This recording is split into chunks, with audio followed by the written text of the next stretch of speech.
Alright, yo, and welcome back to the weekly punt. It is the week of September 21st on the NFL. Recording this September 20th. Thursday Night Football is going on tomorrow. This is the recap episode for week 2. I am recording this a day later than I would have wanted to, unfortunately. So, here are all the standings. Some notable losses. My Bengals lost again. Fuck. The Bears lost again. They suck. The Vikings lost again. They look okay. Panthers, Texans, you expect that from rookie quarterbacks.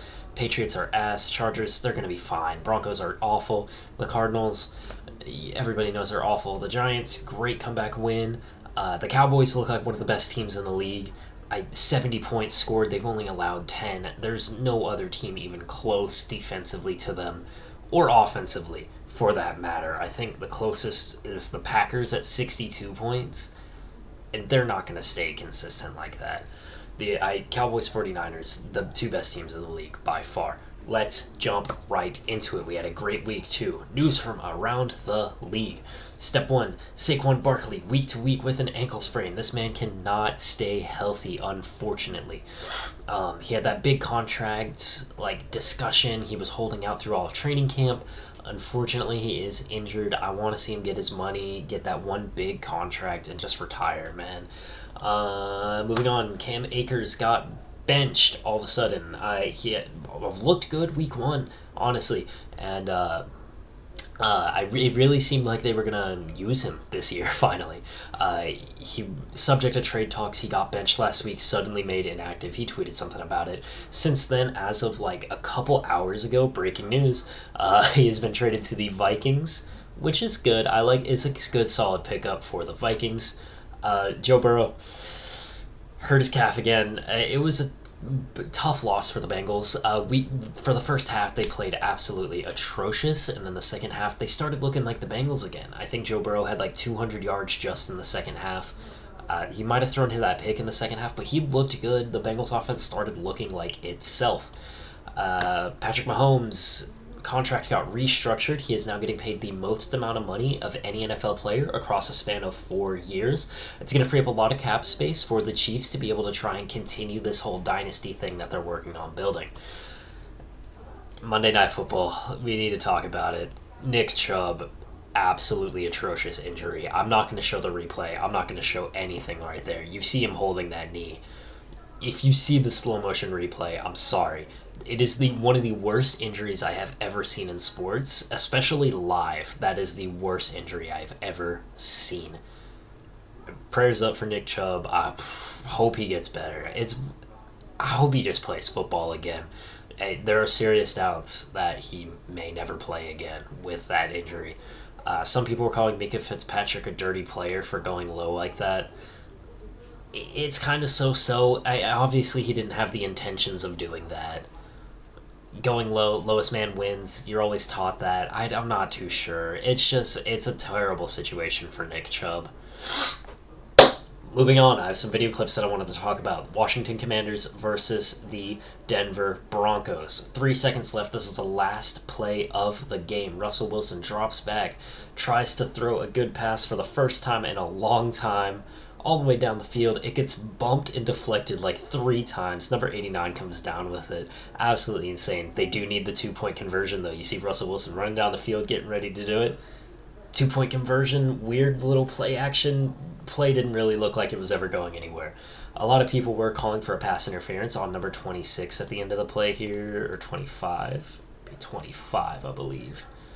You can kind of see him holding that arm down. It's whatever. The Broncos would have lost anyways. Here we have an absolutely insane blocked field goal attempt. You see him already in motion running. Here, I'll show a better angle of it somewhere deeper in this video. He's not even on screen here. He comes all the way from across the field, just weird running start, straight past number 94, blocks the field goal on Thursday night. Bill Belichick is a genius. Whoever the special teams coordinator is a genius. That is an amazing play. This is overtime. Seahawks. Overtime, last play of the game. Tyreek Hill diving for the end zone, hits that pylon touchdown. That was an amazing game. If you didn't get a chance to watch it, I did it because I was watching the Bengals game. But that was a great one. I did pick the Lions. The Seahawks look good again after that weird beating they got. This is my favorite little segment that I have in these recap episodes. This is the weekly punt of the week, or if you don't have much time, the WPPOTW. Again, I promise we root for the punters, but I can't not, as a Bengals fan, leave this one out of the weekly punt of the week. Charlie Jones fields it at his own 20. You can kind of see a weird kind of block in the back, so a flag does get thrown. Eventually, that gets taken away. Bengals' first punt return touchdown since 2012. It's their first touchdown of the year. This is the momentum that they needed to sort of get things going. Cool celebration. Hey, oh, it cuts off. That's a great one. You love to see it. Good special teams. Sucks for the punter, but I love my Bengals, so I had to put them in there. Oops. Cool. Predictions. How did they fare? I did a little bit worse this week. Last week I went 11-5, I believe. This week I am 10-6. I got the Eagles over the Vikings correctly, never any doubt. Atlanta actually really surprised me and beat the Packers. Bills over Las Vegas. I don't really need to talk about this one. Baltimore, Cincinnati, I don't need to talk about it. Lions over Seattle, still don't need to talk about it. It was a close game. They were pretty evenly matched teams. I think easily both of them could make the playoffs. I don't see them getting past the divisional round, though, in any case. Chargers versus Tennessee. Tennessee actually really surprised me. The Chargers need to get something going. They need a win in the win column. They have too many good players to be playing like this. Bucks versus Chicago. Mike Evans had a great game. Thanks to my fantasy team.